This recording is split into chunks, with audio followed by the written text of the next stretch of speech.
Shu Habibi. Hello. Sure, Habibi. You are live on BJJ Addict Radio. Thank you for Wow. doing this with us. Yeah, of course. How you guys doing? Good, man. We gave a backdrop so everyone knows you are, in fact, our instructor. So, Okay. So no fooling around then, right, guys? Since I'm your coach.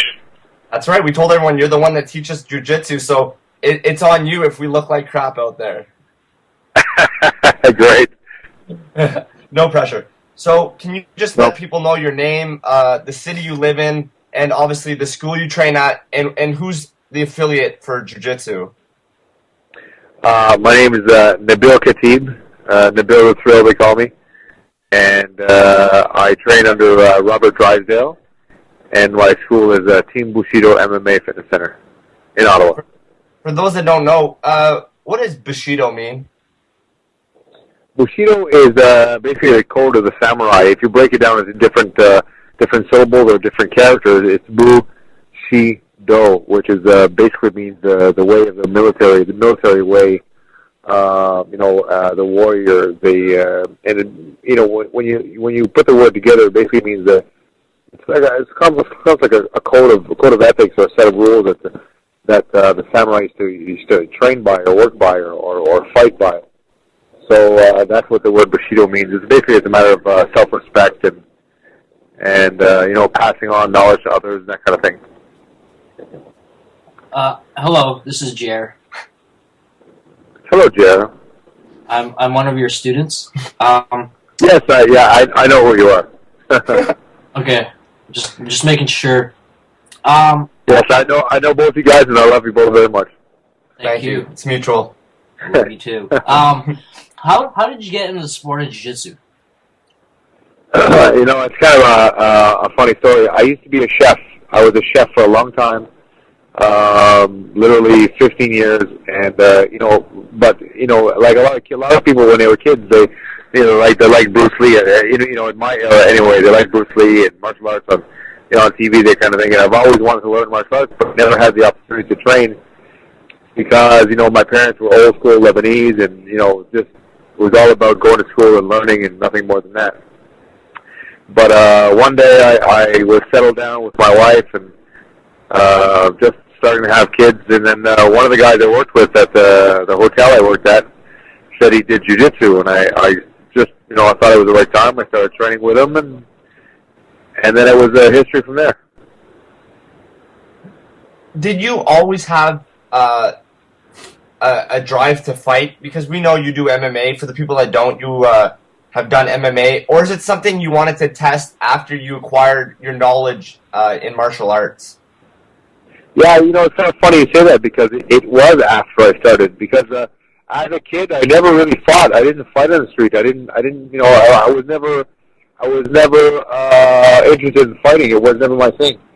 So, I don't know what it was, but it's just something that, it turned me on. The martial arts turned me on to competition rather than fighting. I don't look at it like fighting. I look at it as a competition, and that's what it was for me. And, as a kid, like I said, I didn't fight, and it wasn't something that interested me.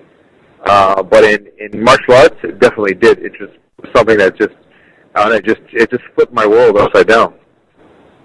How important do you think is for anyone doing any combatant sport to actually go and compete and test your skill set, opposed to just doing it in the classroom in a I don't want to say like a super safe environment, but somewhere where you feel a little more comfortable? Well, it's kind of hard. It's a hard question because the thing is that there's a lot of people out there that just do the martial arts to get into shape and learn the martial arts itself. However, if you don't think that your martial arts is up to par, if you don't think that you're learning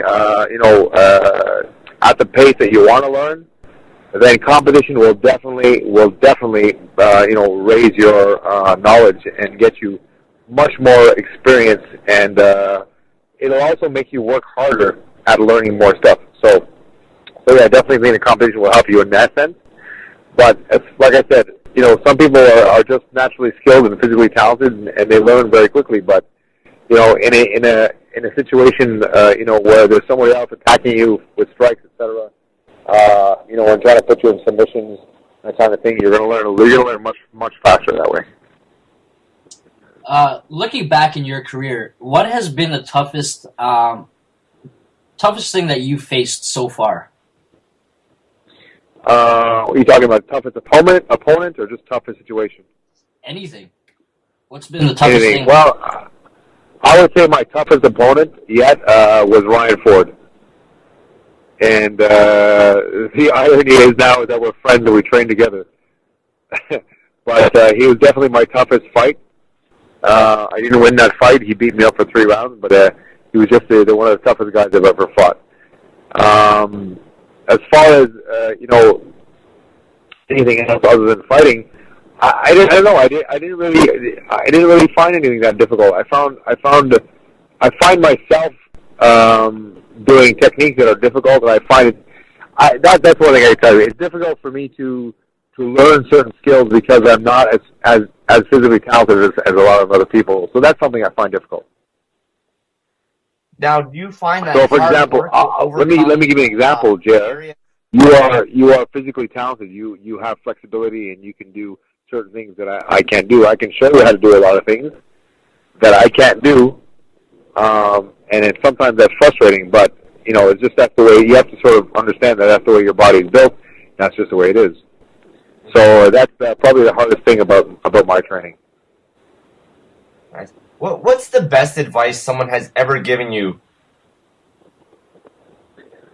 I've gotten so much advice in my life. Boy, I'd have to really sit and think about that one. But if I were to give advice, I would say never quit. There's always a possibility. There's always a chance. And you'll never know unless you try. That would be my best advice.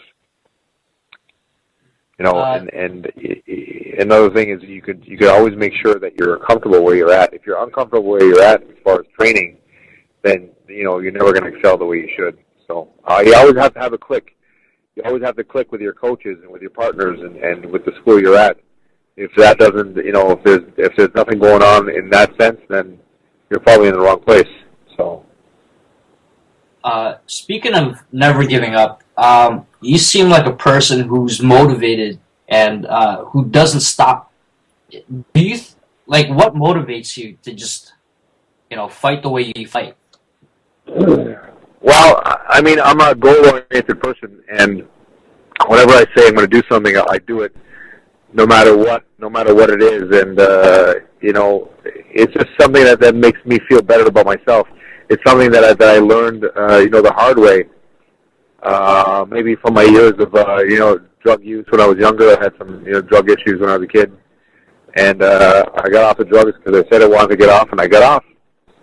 And I've been working, since I got off the drugs, and it's been 18 years now. And I don't know. I guess it's just something that makes me feel better about myself. When I say I'm going to do something, I do it, and I try to reach my goals the best possible way. And anything I do, I try to do it to the best of my abilities. That's a great thing that you just mentioned. So would you say that martial arts in general just is a life-changing sport for everyone, not just your particular case? I would say it definitely is if they're in the right environment. That's the problem, is that there's a lot of environments out there that are, not necessarily martial arts, but just MMA, which is, hitting the bag or hitting your partner or whatever. They're just go in and you train and you leave. But what I found in myself, in my training, is that the people that I've learned with and trained with are good people, and they like to hang out, and they like to talk about issues and figure things out and help each other out, and that's what's driven me, is the martial arts community. The MMA community is what's driven me. And of course the fans were another big thing that kept me going. What is your defining moment of your career? Oh boy.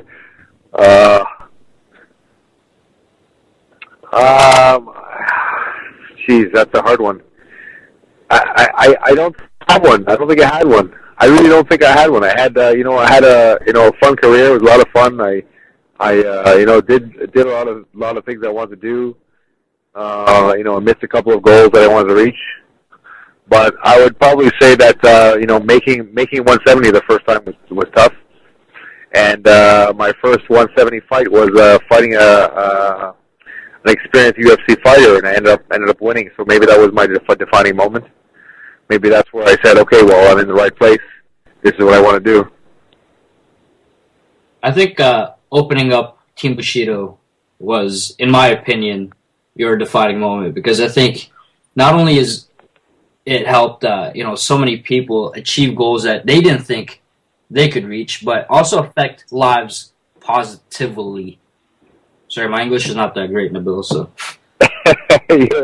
Your English is just fine. It's positively fine.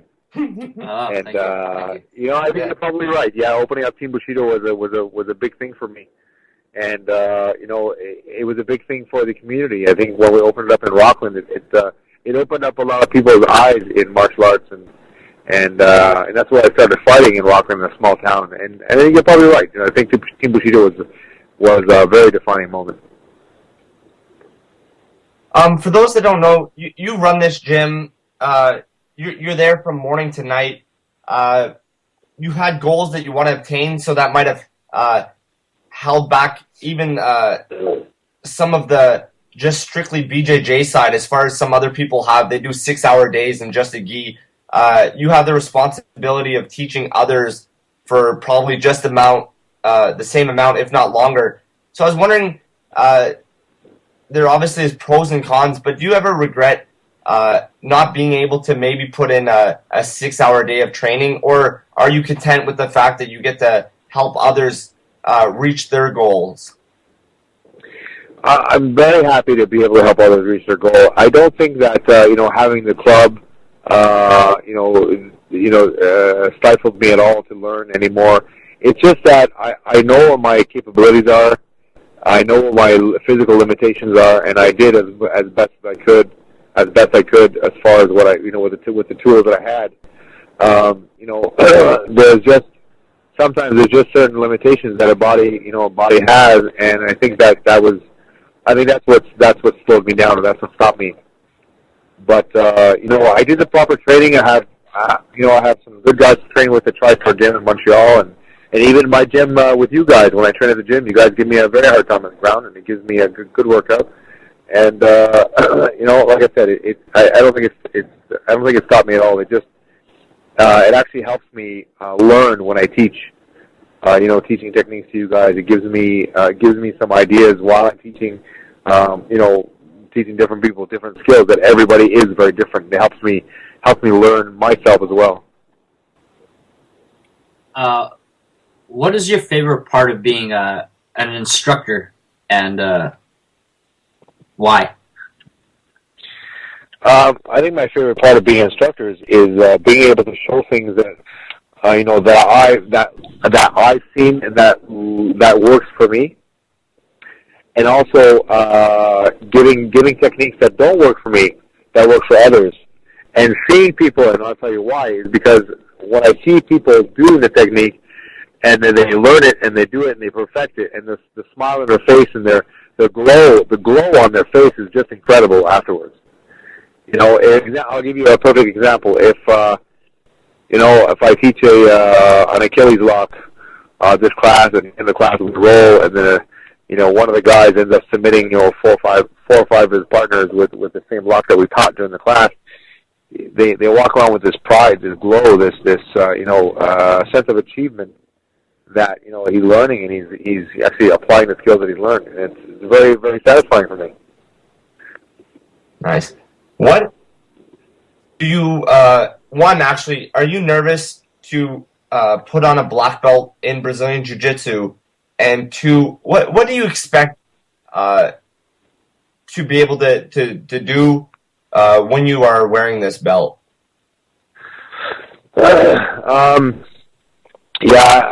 may be a little bit nervous wearing a black belt whenever I do get presented with a black belt. I'm going to be very sort of. Are you nervous to So, wear a black belt? And what do you expect when you wear this belt that's so magical in Brazilian Jiu-Jitsu? Yeah, I will definitely be nervous, to have the belt because it's going to give me, there's a responsibility behind that belt, and the responsibility is to teach, pass on the skills that I've learned, to deserve that belt. And in order to deserve the belt, you have to be able to, progress yourself and progress your students as well. So it's not about just me. It's about what I'm doing with the belt, with my students and with the public. So it's definitely a big responsibility. Nice. And what will it mean to you to receive a belt from Professor Robert Drysdale? Oh, that'd be one of the biggest honors you could ever get. I mean, Robert Drysdale, world-class Brazilian Jiu-Jitsu black belt, world champion, I don't know how many times over. And, he's such a down-to-earth person. And his program is just perfectly molded with techniques that I believe are solid, and they work with me, and they work with my beliefs and how I think with my jiu-jitsu. So I think that getting a black belt from him is just a huge honor. I got a question for you. Yeah. It's one, but it's split into two, so it's like 1A and B. 1A. Okay. What was your favorite belt to have worn? And 1B, will you ever open up another school? Okay. One, the first belt I ever wore was a white belt, and that was the most exciting thing for me that I started doing martial arts. And two, my first black belt in Japanese Jiu-Jitsu was very exciting because it showed that I put in the time and the effort to earn the belt. It was part B again. Oh yes, opening another dojo. I definitely will. It's just a matter of time. Yes. All right, perfect. And we're going to have to let you go very soon. You have been our 8th guest on this episode. We saved the best for last. What are some last words that you got to say out there to people? Maybe advice you want to give them, or just any last words? Well, first of all, I know that most people know that I'm retired now after my last fight, and I want to thank all of my fans, all of my sponsors that have ever been there for me. Fear the Fighter, Street Soldier, Caps Auto Parts, Stereo Plus Design, and Jim has been always there. TriStar Dorms, always there to help me out. And one thing I can tell people is that if you have a goal, you have a passion, you have something that you want to drive towards, don't ever give up. Find a way. There will always be a way. And make sure you have the right people around you to support you to do it. If you don't have the right people around you, you're in the wrong spot. You got to move on. And make sure you're always comfortable with what you're doing. And that's it. That's the way to do it. All right. I know you never heard me say this before, but that was some real talk. That was real talk. Yeah, I never heard Dave say real talk. All right, Nabil, thank you very much. I'm sure we'll see you tomorrow in class. Very good, guys. Thank you very much for the call, and much love and jiu-jitsu. We'll talk to you guys soon.